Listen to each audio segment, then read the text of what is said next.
ساتھ سے لے کر پاؤں تک نور سے روشن ہو جاتا ہے، اس کا بھی بتا دیا، مگر ہوتا وجود پہ ہے نور، مگر نظر نہیں کرتا، نظر یہ وہی ایمان رکھتا ہے جو نور کو مانتا ہوگا، کہ نور نظر بھی نہیں آتا اور نور کو ماننا بھی ہے، نور کے بغیر ہمارا ایمان بھی نہیں ہے، اور نور کے بغیر ہمارا قرآن بھی نہیں ہے، اور نور کے بغیر ہماری نماز بھی نہیں ہے، اور نور کے بغیر ہماری شفاعت بھی نہیں ہے، اور نور کے بغیر ہمارے اولیاء کے چہرے بھی نہیں ہیں، اور نور کے بغیر ہمارا حصار بھی نہیں ہے، اور نور کے بغیر ہمارے درجات بھی نہیں ہیں، اور نور کے بغیر دیدار بھی نہیں ہے، اور نور کے بغیر محمد صلی اللہ علیہ وسلم کی حاضری نہیں ہے۔ پھر ہم دیکھیں گے کہ نور کے بغیر کون ہے، حدیث میں آ گیا کہ نور کے بغیر مشرکین کافر اور منافق ہے، ان کو اللہ نے ایمان نور نہیں دیا، اور نہ ہی ان کے قلب اللہ نے ایمان نور سے زندہ کیے ہیں، بے شک یہ ایمان رکھتے ہیں مگر ایمان نور نہیں رکھتے، یعنی کہ ان کے قلب زندہ ہے۔ اب جس کا قلب زندہ ہوگا وہ کہے گا نا ہم قلبی طور پہ کیوں ایمان رکھتے ہیں اور قلبی طور پہ ہم فیض کے کیوں طالب ہیں۔ اگر بندہ دنیا سے چلا بھی گیا ہے مگر اس کا قلب ایمان کے نور سے زندہ ہے، دنیا میں بھی اور آخرت میں بھی، تو ایمان کے نور سے ہی ہمیں پیدا ملے گا، ہم اس لیے قبروں پہ سلام دیں کہ یہ زندہ قلب والے نور والے۔ موت تو آئی ہے ان کو مگر ان کے دل زندہ ہیں، یہ مرے ہوئے جن کو تم زندہ سمجھتے ہو وہ قلب کے مرے ہوئے ہیں مگر تم انہیں زندہ سمجھتے ہو۔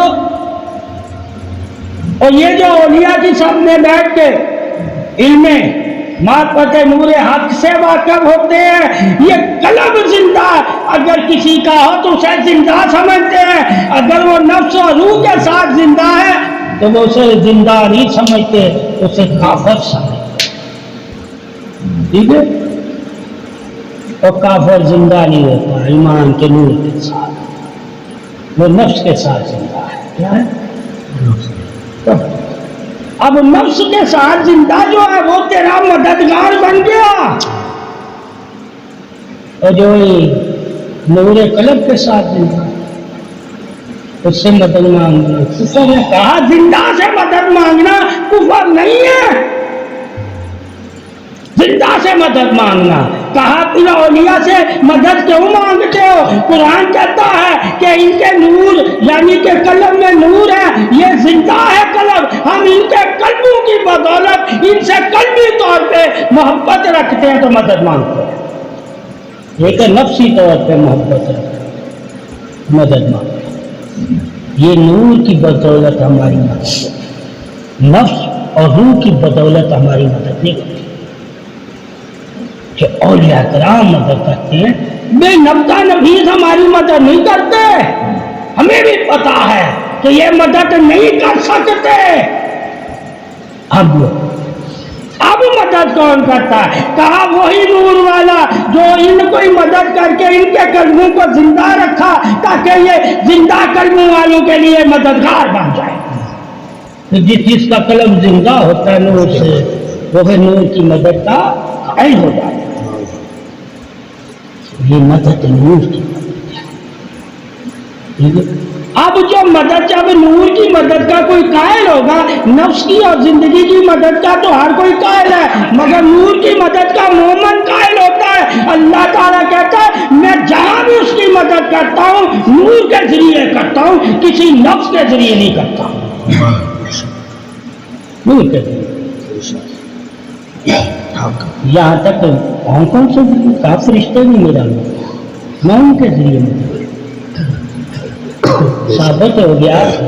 اب فرشتوں کا نفس نہیں ہے، مدد تو وہ بھی ہماری نظر وہ بھی نہیں آتی، اب بزرگ بھی نظر نہیں آتی، ہم کہتے ہیں مدد وہ بھی ہماری کرتی، ارے نفسوں کی بدولت نہیں کرتی، اللہ کے نور کی بدولت جو اللہ نے انہیں دیا ہے۔ اگر اللہ نے انہیں نور ہی نہ دیا ہوتا تو مرنے کے بعد ہم قائل نہ ہوتے. ہم زندگی میں بھی نور کی مدد کے قائل ہیں اور مرنے کے بعد والی زندگی میں بھی ہم نور کی مدد کے قائل ہیں، اس لیے کہ ہم ایمان میں نور سلامتی والے ہیں. نفس والے اور نفس کی زندگی والا تو کافر بھی ہو سکتا ہے، وہ تو حد ہے مدد کی اس کی، وہ اسی زندگی میں مدد کا قائل ہے. ٹھیک ہے، ہم تو خواب والی زندگی میں بھی مدد کے قائل ہیں، قبر والی زندگی میں مدد کے قائل ہیں، حشر والی زندگی، ہر زندگی میں ہم مدد کے قائل ہیں. اور مدد مومن کی اللہ نور کے ذریعے کرے گا. ٹھیک ہے، اس کے لیے علم کے ذریعے تو کافر کی بھی مدد ہو جائے گی، وہ بھی اس سے رہنمائی لے لیتا ہے، مگر نور سے وہ رہنمائی نہیں لیتا، وہ صرف مومن. اس لیے کہا علم میں نے تجھے قرآن کا اسی لیے دیا ہے کہ تو نور کے راستے پہ چل اور نور والے کی طرف آ اور نور والا ہو جا اور سلامتی نور شان پناہ میں آ جا، یعنی کہ نور کی حفاظت میں آ جا. اللہ تعالیٰ کی حفاظت کا سب سے بڑا انعام ہی نور ہے. اللہ جس کی حفاظت کرنا چاہتا ہے اسے اپنا نور عطا کرتا ہے، اسے اپنا. تو جس قبر والے کی اللہ فاضل کرنا چاہتا ہوگا اس سے نور آتا ہے. اب یہی چاہت تجھے قبر میں اور قبر والے کے پاس لے کر جائے گی. تیرے دل بھی ایمان نور کی طرف ہونی چاہیے کہ میں جس صوفی کسی قبر پہ جا رہا ہوں کسی ولی کی، تو میں کیوں جا رہا ہوں؟ اللہ کے نور کے لیے جا رہا ہوں، ایمان کے نور کے لیے جا رہا ہوں، سلامتی کے نور کے لیے جا رہا ہوں، بخشش کے نور کے لیے جا رہا ہوں، دعا کی قبولیت کے نور کے لیے. یہ نور کہ تم جب تصور رکھو گے تو میں کوئی کچھ نہیں کہہ سکتا کہ نور سے دعا قبول. تو جب ہمیں پتہ چل جائے کہ جس دعا کے ساتھ نور نہیں ہے وہ آسمانوں سے نہیں جائے تو مرادیں ہماری کیسے پوری ہوئی؟ یہ پھر اللہ نہیں کرتا، شیطان کرتا ہے.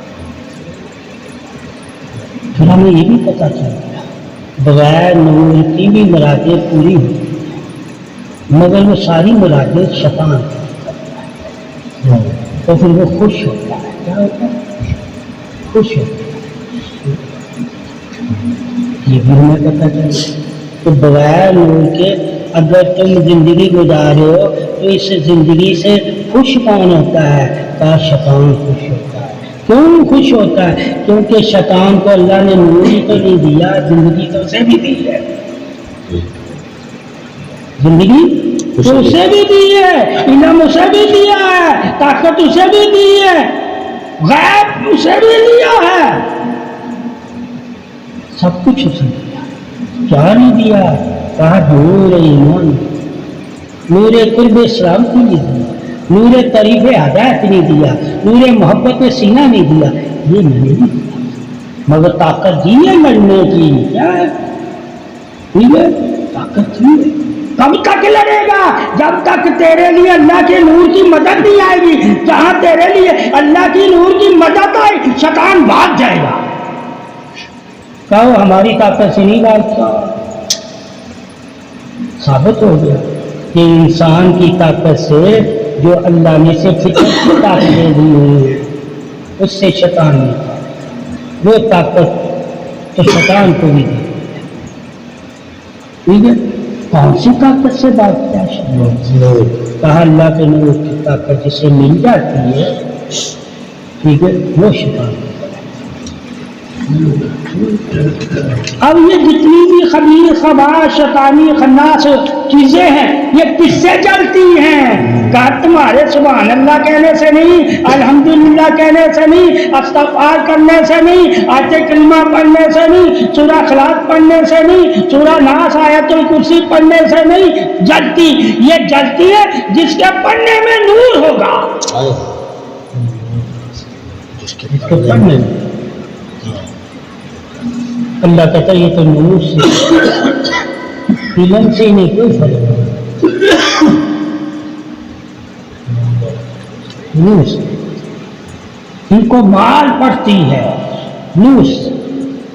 اب ان کے لیے اللہ نے زنجیریں نہیں رکھی ہوئی نفسی جو انہیں مارا نور سے مارا. نور سے انہیں آگ لگ جاتی ہے, نور سے جل جاتے ہیں. یہ اس آگ سے نہیں جلتے, اس آگ یہ آگ تو ان پہ اثر ہی نہیں کرتی, اس لیے تو آسمانی پہ چلے گئے. یہ آگ تو اس وقت بھی تھی آسمانی پہ, یعنی کہ سورج کی آگ تھی. کون سی آگ نہیں تھی آسمانی میں؟ اللہ کے نور کی. فرشتوں کو نور کا پیرا نہیں دیا ہوا تھا. جب اللہ نے ان کو پیرا دیا اور ان کے ہاتھوں میں اپنا نور دے دیا تو جب یہ شیطانی چیزیں آسمان کی طرف آئی تو میں نے گولے مارا نور. یہ اس سے پھر بات کی تو ثابت ہوا ہم سے کوئی چیز نہیں بات. جب تک اللہ نہیں چاہتا ہمیں نور دے کے بگانے کی طاقت جب دیتا تو پھر ہم سے بات. تو اللہ سے ہمیشہ نور مانگو, علم کے ساتھ, عبادت کے ساتھ, ہر چیز کے ساتھ نور مانگا. کیونکہ باقی ہر چیز کے ساتھ ہوتی ہے, یعنی کہ کافر کے ساتھ بھی, مگر ایک نور نہیں ہوتا ہر چیز کے ساتھ.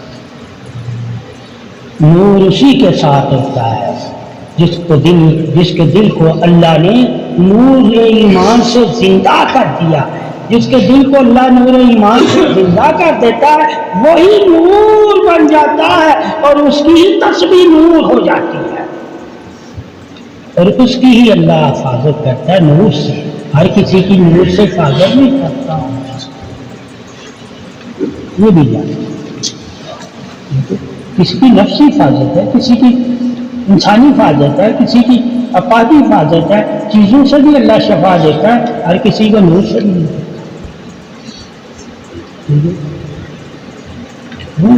اس لیے ایمان ہمارا کیا ہے؟ جب ہم تحقیق کریں گے ہمیں شفا کہاں سے ملتی ہے؟ اللہ کہے گا یہ جو روشنی ہے اللہ نور السماوات والارض, یہ اس زمین اور آسمان کے ذرے میرے نور سے روشن ہے. یہ نہیں کہا اس میں میرا نور ہے. جب یہ شفا بن گئے اس نور کی بدل, اور جس کا قلب اللہ نے کہا میرے نور سے وہ بھی شفا ہے جس کی طرف نگاہ کرتا ہے. اس کو کہتے ہیں قلبی نگاہ, نور کی نگاہ. اب وہ کس سے دیکھتا ہے؟ نور کی نگاہ سے. وہ کس سے سنتا ہے؟ نور کی سماعت سے. وہ کس سے بولتا ہے؟ نور کی سماعت سے. اللہ اس کے قلب کو روشن کر دیتا ہے. اللہ اسے سماعت اپنے نور کی دے دیتا ہے, زبان اپنے نور کی دے دیتا ہے, نگاہ اور اپنے نور سے دے دیتا ہے. اب ایک ایمان کے نور سے نگاہ ملی, ایک روح کے نور سے نگاہ, اور ایک احساسات کے نور سے, اور ایک خواب کے نور سے نگاہ. اب ہم نے دیکھنا ہمارے پہ نگاہیں کتنی ہیں, کہاں کون سی نگاہ کام کرتی ہے. سوئے ہوئے میں ہم کون سی نگاہ سے خواب دیکھ رہے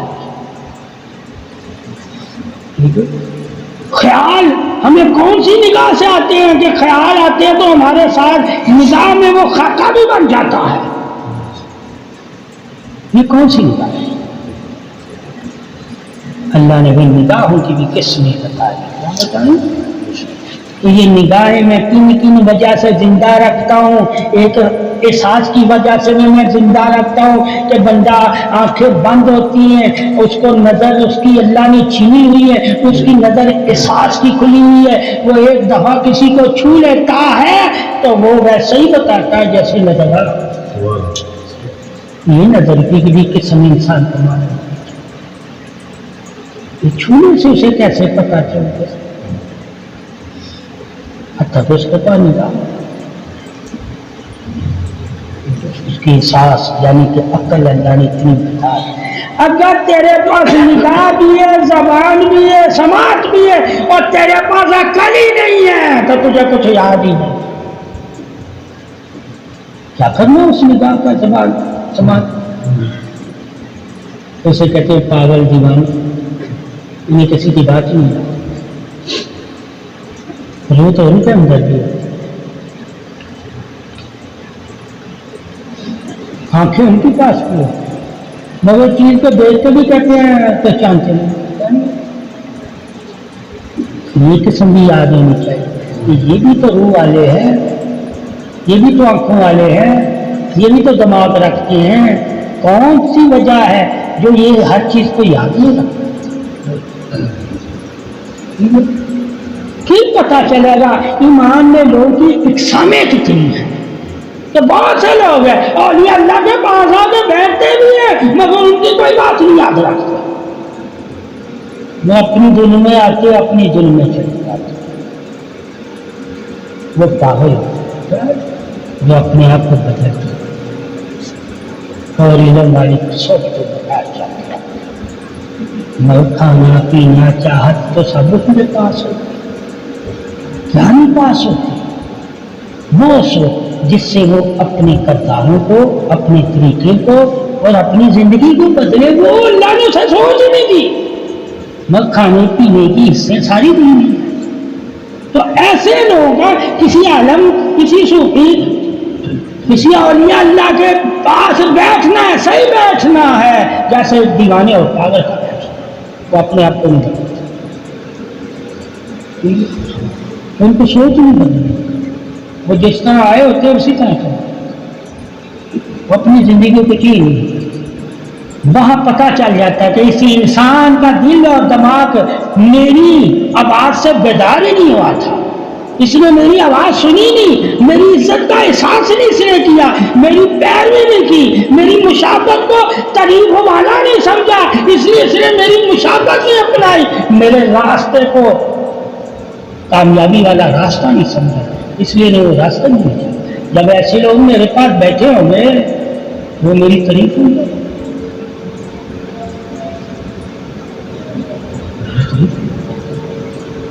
ان کی وجہ سے ہی لوگوں نے دیکھ کے میرے پاس آنا ہے۔ تو جب ان کی زندگیاں نہیں بدلی، ان کے طریقے چلنے نہیں بدلے، ان کا دیکھنا نہیں بدلنا، ان کا بولنا نہیں بدلنا، ان کا بیٹھنا نہیں بدلنا، ان کا پناوا نہیں بدلنا، ان کے خیال نہیں بدلنے، ان کے جذبات نہیں بدلنے، ان کے نظریے نہیں بدلنے، تو وہ لوگ میرے لیے ایسے ہی ہیں جیسے ایک دیوانہ، یہ پاگل دیوانے اور پاگل کو دیکھ کے میرے پاس نہیں پہنچا، کیونکہ انہیں ضرورت زندگی سے کوئی مطلب نہیں ہوتا، مگر ضرورت زندگی ان کے جھوٹ سے پوری خود سے اپنی ضرورت زندگی کو حاصل نہیں کر سکتے۔ پھر یہاں بہت بڑی نصیحت انسان کے لیے رکھی ہوئی ہے کہ جو انسان اپنی ضرورت زندگی کو خود سے حاصل نہیں کر سکتا وہ پاگل دیوانہ ہے، وہ دوسروں کے اوپر پڑ جاتا ہے۔ مسلمان کو اتنی ہدایتیں دی گئی تاکہ کسی کی زندگی سے اپنے مقصد کو پورا نہ کرے، اپنی زندگی سے دوسروں کے مقصد پورا کرے۔ تجھے زندگی دی اللہ نے اس لیے کہ تو دوسروں کی زندگی کے لیے راحت بنے، انعام بنے، فضیلت بنے، برکت بنے، شفا بنے، راستہ بنے، مدد بنے، قرار بنے، ٹھیک ہے، اور دل کو جیتنے والا انسان بنے۔ جب پتہ چل گیا کہ مومن کی زندگی کے مقصد بے پناہ ہیں، بے پناہ، اللہ تعالیٰ نے یہ مومن کی زندگی ایک چونٹی کے لیے بھی پیدا کی ہے، ایک شام کے لیے بھی، انسان کے لیے بھی، زمین اور آسمان کے لیے بھی، درختوں کے لیے بھی، یہ زندگی مومن کی کسی ایک کے لیے، یہ محافظ ہے اللہ کی کائنات کا، یعنی کہ اس کے ذمہ ہے، جب اس کے بارے میں ہم جائیں گے کہ اللہ کی کائنات میں جتنی بھی بنی ہوئی چیزیں ہیں وہ اللہ نے اس کا ہمیں محبت بنا کے بھیجا ہے کہ بغیر مقصد، بغیر مطلب، بغیر ضرورت کسی چیز کو ضائع نہ کرنا۔ بے شک یہ ساری چیزیں تیرے، جب تجھے اس کی ضرورت ہو اس میں سے لے لے، اور اتنی لینا چاہیے جتنی تجھے ضرورت ہے، زیادہ نہ لینا، گناہگار ہو جائے گا۔ وہ دوسروں کے لیے رکھ دینا کہ یہ میرا کسی دوسرے بات ہے۔ اس لیے شجر کو کاٹنا، کیونکہ رزق کو زیادہ اپنے پاس رکھنا، بانٹنا نہ، یہ مسلمان کے لیے سب کچھ نجائز ہے۔ تو مسلمان زندہ ہی دوسروں کے لیے رہتا ہے، زندہ ہی دوسروں کے لیے۔ جب وہ اپنی زندگی دوسروں کی زندگی کے لیے زندہ نہیں ہے تو وہ کون ہوتا ہے؟ کہا دیوانہ، مجنون، پاگل۔ وہ اپنی زندگی دوسروں کے لیے نہیں زندہ۔ تو بہت سے لوگ ایسے ہی ہیں، اللہ نے انہیں سب کچھ دیا ہے مگر دیوانے، مجنون، پاگل اور باہر ہیں، وہ دوسروں کے لیے اپنا کوئی کردار ادا ہی نہیں کرتے۔ تو ایسے لوگوں کے پاس مت بیٹھ جن کے کردار ہی دوسروں کے لیے نافع نہ ہو۔ اور پھر جب تو دیکھ لے کہ اس کا کردار میرے لیے نافع ہے تو اس کردار کو اپنا لینا۔ اگر تو اپنائے گا نہیں تو سمجھ لینا تو زندہ نہیں۔ تو زندہ جو ہوتا ہے وہ کامیابی کے راستے پہ چل پڑتا ہے، مگر جو مرا ہوتا ہے وہ خواب تو چلنے کے بڑے دیکھتا ہے مگر طاقت نہیں اس کے پاس اس راستے، مگر سوچ اس کے پاس۔ پھر یہ معلوم ہوا کہ جو انسان سوچتا ہے میں یہ کروں اور کرتا نہیں ہے، اللہ نے اسے سوچ تو دی ہے مگر طاقت نہیں دی۔ طاقت نہیں، وہ طاقت ہوتی تو وہ کام کرتا، طاقت نہیں ہے تو نہیں کرتا۔ اس سے ثابت ہے سوچ تو پھر بچہ بھی کر سکتا، میں یہ کروں گا، میں یہ کروں، مگر ابھی تو نہیں کروں گا، طاقت نہیں۔ تو ساری عمر ہی نہ کرے تو سمجھو تیرے پاس ساری عمر میں طاقت ہی نہیں تھی اپنے آپ کے لیے کچھ کرنے، تو نے زندگی اپنی ایسے گزاری جیسے باہر انسان۔ اس لیے تمہیں زندگی میں کرنے کے لیے اللہ تعالیٰ نے زندگی دی ہے کہ تو وہ کام کر جو دوسروں کے لیے نافع ہو اور تجھے انعام والوں میں شامل کرتے، یہ جاننا بھی لازم ہے۔ تو جب یہ خبر ہمیں ہوگی کہ ہمیں زندگی دی اس لیے ہے کہ اگر کمزور ہو تو طاقت والے ہو، اگر طاقت والے ہو تو احسان کرنے والے ہو جاؤ، اگر احسان کرنے والے ہو تو انعام والے ہو، اور اگر انعام والے ہو تو قرب دیدار نور والے ہو جاؤ۔ یہی تمہاری زندگی۔ جب ہمیں اپنی زندگی کو پتہ ہی نہیں ہوگا کہ ہماری زندگی کا مقصد حیات کیا تھا اور ہماری زندگی کی طاقت کیا ہے، ہماری زندگی کا مقام کیا ہے، ہماری زندگی کا قیام کیا ہے، ہمیں کچھ پتا ہوگا تو ہم زندگی کے بارے میں سوچیں گے نا کہ اللہ نے یہ عارضی قیام کیوں رکھا ہوا ہے، ہمیں مسافر کیوں رکھا ہے۔ ہم مسافر سفر کب کرتا ہے؟ جب اس کے پاس طاقت ہوتی ہے۔ جب طاقت ہی نہ رہے تو سفر نہیں کر سکتے، وہ پہاڑ۔ پھر کہا اس کو دوسروں کے کندھوں پہ یہ زندگی، جب تو شروع میں اپنی زندگی کو دوسروں کے سہارے پہ گزارے گا تو تو انسان کامل کب بنے گا؟ کبھی سارا نہیں۔ علم لے لینا، طاقت اللہ سے لے لینا، راستہ چاہے چونٹی کی طرح تجھے اس راستے پہ چلنا پڑے تو چلنا، اللہ تجھے مقام بادشاہی دے دے گا مگر سہارا نہیں۔ رہنمائی ہم سہارا لینے کی کوشش کرتے ہیں. وہ سہارا جب ملتا امید ہوتی ہے، جب نہیں ملتا تو ہم پھر نا امید ہوتے. تو کفر نہیں، تو کفر ایک قسم کا نہیں ہے. مایوسی بھی، ناامیدی بھی کفر ہے. لازم نہیں ہے کہ تم اللہ رسول کے منکر ہو گئے کافر ہوتے ہو.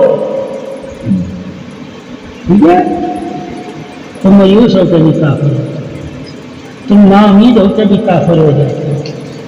ٹھیک ہے، تو کفر سے بچے گا کون؟ جو ہمت طاقت رکھے گا. طاقت اللہ کی، جس کو اللہ نے اپنی طاقت دی ہوگی، علمی طاقت، شعوری طاقت، نوری طاقت. اب طاقت اللہ کی مختلف ہے، ایمانی طاقت، جسمانی طاقت، عقلی طاقت. طاقت جو ایک بھی تیرے پاس طاقت ہے اللہ کی دی ہوئی، اسے ایک طاقت سے ہی تو آگے بڑھ جانا. باقی جتنی طاقتیں ہیں وہ تیرے ساتھ کام کرنے کا، تیرے ساتھ کام. لازم نہیں ہے کہ ساری طاقتیں تو کٹھی لے کر کے ہمیں آگے بڑھنا ہے، ساری زندگی نہیں بڑھے. اگر اللہ نے تجھے چونٹی جتنی بھی طاقت دی ہے تو پہاڑ کی چوٹی سے اپنا رزق حاصل کر سکتا. یہ پھر ہم نے طاقتوں کے بارے پڑھا کہ اللہ تعالیٰ نے ایک طاقتوں کا ذکر کیوں کیا ہے، اور چھوٹی سے چھوٹی طاقت والے کے لیے ہمیں کیوں آگاہی دی ہے، اس میں بھی بہت ہدایت پا. اللہ کہتا صرف میاں رسولوں پہ غور کرنا، میری بنی ہوئی چیزوں پہ مت غور کرنا. کہا چونٹی پہ بھی غور کرو گے تو ہدایت. ہدایت کس کو کہتے ہیں؟ اصل ہدایت.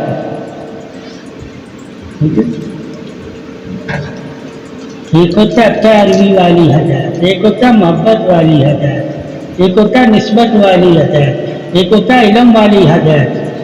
ٹھیک ہے، اور ایک صحبت میں ہدایت. ایک ہے موت ہدایت ہمارے لیے، ایک پیدائش ہدایت ہمارے لیے. یہ ہدایت کی ہدایت دیکھ کے میں رکھی ہے. اللہ کا تو صرف قرآن ہی تمہارے لیے، صرف اب قرآن ہی تمہارے لیے ہدایت ہے. تو قرآن کیا کہہ رہا ہے؟ تیرے لیے زندگی بھی ہدایت ہے، تیرے لیے موت بھی ہدایت ہے، تیرے لیے نبی بھی ہدایت ہے، تیرے لیے نور بھی ہدایت ہے، تیرے لیے شفا بھی ہدایت ہے، اور تیرے لیے زمین آسمان پہ جتنے ہی نابے کے نفس بنے ہوئے وہ سارے ہدایت کے لیے ہے. اب پھر کہے تو میں ہدایت نہیں دی، تو نے اس کی رب کی بنی ہوئی چیزوں کو غور ہے. تو دیوانہ ہے، تو دیوانہ کسی چیز پہ غور. کیونکہ اپنے آپ کو اس نے بدلنا نہیں ہے. جس انسان نے اپنے آپ کو نہیں بدلنا وہ غور نہیں کرتا، اور جس نے اپنے آپ کو بدلنا تھا وہ غور و فکر کرتا کہ میں کیسے اپنے آپ کو. اس لیے دیوانے نہیں غور و فکر کرتے. وہ کہتے ہیں ہم نے بدلنا نہیں، ہم جس حالت میں ہیں ہم خوش ہیں. ٹھیک ہے، اب ایسے لوگوں کا بھی علم ہونا چاہیے کہ جن کو پتا ہے کہ یہ بھی زندگی ہے، یہ بھی، مگر وہ اپنی جس حالت میں ہوتے اسی میں خوش ہیں. اسی کو کہتے ہیں ہم خوش، ہمیں تمہاری ہدایت کی خوش ہے. وہ ٹھہرے ہوئے ہوتے ہیں، وہ کسی کے رہنما نہیں ہوتے، اور جنہوں نے دوسروں کی زندگی کا رہنما بننا ہے وہ ہر جگہ سے ہدایت ہے. تو ان کو پتا ہے نہ جانے کون سا بندہ کس جگہ کا ہم سے سوال کر دے تو ہم اس کی رہنمائی کر سکیں. وہ جو کھوڑے ہوتے ہیں، دیوانے ہوتے ہیں، جو دوسروں کی باتیں نہیں سنتے، کہتے ہیں ہمیں ضرورت ہی نہیں ہے. ٹھیک ہے، وہ دوسروں کے لیے ہدایت بھی نہیں بنتی، یعنی کہ رہنما. ٹھیک ہے، تو بہت سے لوگوں نے رہنما بننا ہوتا ہے، اور بہت سے لوگوں نے رہنما ہی نہیں بننا ہوتا.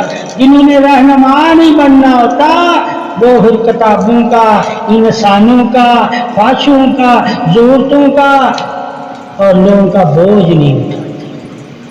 بوجھ وہی اٹھائے گا جس کی اندر ہمت ہوگی رہنمائی کا۔ اس لیے ماں باپ رہنمائی کی طرح، مسافر رہنمائی کی طرح بوجھ اٹھاتے ہیں۔ اس لیے اللہ نے کہا میں نے کسی پہ زیادہ بوجھ نہیں، اتنا ہی بوجھ ڈالا ہے اتنا اس میں اٹھانے کی میں نے طاقت اسے دی۔ پھر یہ چاہا کہ اللہ تعالی بغیر طاقت کے کسی پہ بوجھ نہیں ڈالتا۔ اگر اس نے ایمان کے نور کا قلم میں بوجھ ڈالا ہے تو اللہ نے ایمان کے نور کی بندے کو طاقت دی ہے تو اسے نور دیا ہے۔ اور جن کے دلوں کو، جن کی روح کو، جن کے جسموں کو، جن کے نفسوں کو اور جن کے علموں کو اللہ نے نور نہیں دیا، انہیں طاقت نہیں اٹھانے کی دی، اس لیے ان کے جسموں کو نور بھی نہیں دیا۔ یہ بھی جانتا ہے کہ نور کو اٹھانے کے لیے بھی طاقت کی ضرورت ہے۔ اللہ نے اس کا بھی ذکر کر دیا کہ یہ نور بھی ہر کوئی نہیں اٹھا سکتا، جس کو میں نے نور کے اٹھانے کی طاقت دی ہوگی وہی نور کو اٹھائے گا۔ اب بوجھ اٹھانے کی طاقت، نور اٹھانے کی طاقت، اب طاقتوں کو بھی تقسیم کر دیا گیا تاکہ ہر انسان یہ نہ جانے کہ یہ بھی نور والا ہے، یہ بھی نور والا ہے۔ ایک کو نور اٹھانے کی طاقت دے دی، اس کا سینہ نور سے روشن کر دیا، وہ سینے میں نور اللہ کا اٹھا کے چل رہا ہے، اور ایک پہ سینے میں نور نہیں ہے، اس کے ساتھ اللہ نہیں نہ اللہ کا نور کو اٹھانے والا۔ یہ جو شان عظمت نور بادشاہی ہے کہ جو اللہ کے نور کے بوجھ اٹھانے والے ہو، یعنی کہ اللہ کے نور کو اپنے سینے میں لے کر چلنے والے ہو، ان کا سینہ کتنا طاقتور ہوگا۔ اور ان کا سینہ طاقت والا ہی نہیں تھا، وہ سینے میں نور کو اٹھا ہی نہیں سکتے تھے۔ اللہ نے انہیں تقسیم میں نور نہیں دیا۔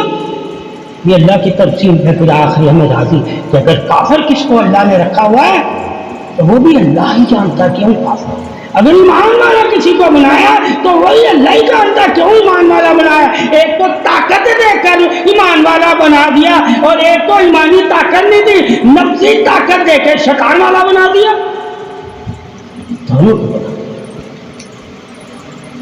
یہ جاننا لازم ہے کہ اللہ تعالیٰ کے امر طاقت کیا ہے، امر حکم کیا ہے، امر نور کیا ہے، امر علم کیا ہے، امر روح کیا ہے۔ سارے امروں سے جب تم واقف ہوگا، امر ایمان کیا ہے، امر ولایت کیا ہے اور امر رسالت کیا ہے، سارے اور امر حکم کیا ہے۔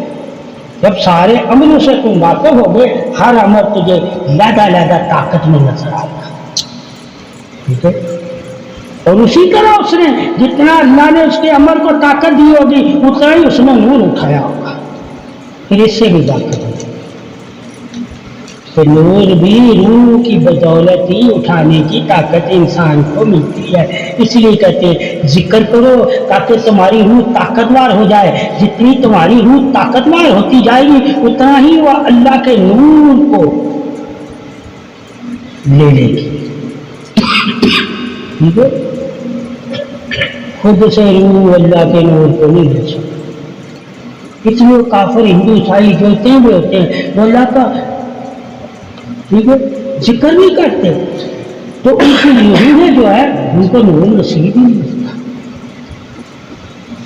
یہ ثابت ہوا جتنا ہم ذکر اللہ کا کریں گے اس سے روح طاقتور ہوگی، جتنی روح طاقتور ہوگی وہ اتنی نور کے قریب ہو جائے گی، اس کے لیے آسان ہوگا اللہ کی طرف چلنا کیونکہ وہ کمزور نہیں ہے۔ تو پھر صوفیہ کیا اللہ اور اس کے رسول کے ذکر کے طریقے بتاتے ہیں تاکہ تمہاری روحیں طاقتور ہو جائے اور تمہاری روحیں نور کے راستے میں چلنے میں ہچکچاہٹ نہ پیدا کرے، خوشی سے چلتی رہے، تو پھر روح خوش ہوتی ہے اور وہ نور کی طرف چلتی ہے۔ یہ شان ہے، اس لیے کہتے ہیں اللہ نور السماوات والارض۔ ہر جگہ تمہیں اللہ کا نور تو ملے گا مگر طاقت ہوگی تو اسے حاصل کر لو گے۔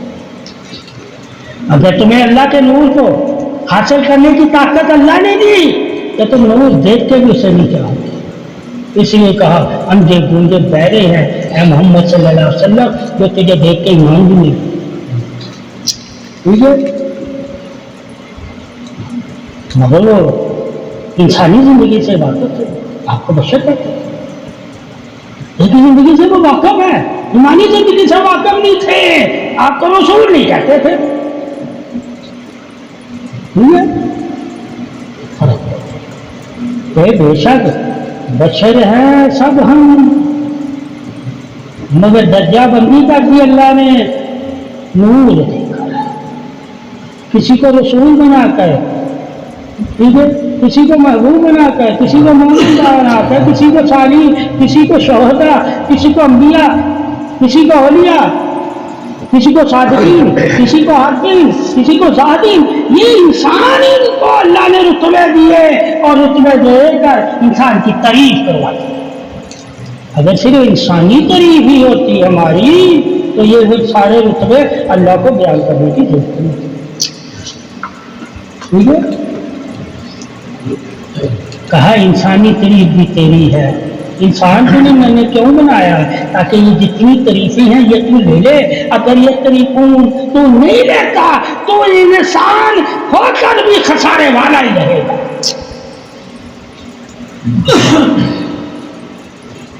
اب جان گیا کہ انسان کی جتنی مرضی تعریف کرو اگر وہ ایمان نہیں رکھتا تو وہ تعریف بھی اس کی خسارہ ہے. دھوکھا، سارے کو کہتے ہیں دھوکھا، کہ وہ انسانی تعریف اس کے لیے دھوکھا ہے. جو انسانی تعریف اسے ایمان کی تعریف سے واقف نہ کروائے وہ انسانی تعریف انسان کے لیے دھوکھا ہے. انسان تجھے بنائی اللہ نے ایمان کے لیے کہ تو ایمان، اس مقصد کے لیے اللہ نے تجھے انسان بنایا. اگر تو وہ زندگی میں اس مقصد کو پاتا نہیں ہے تو انسان ہو کر بھی خسارے والا ہی رہتا ہے. یہ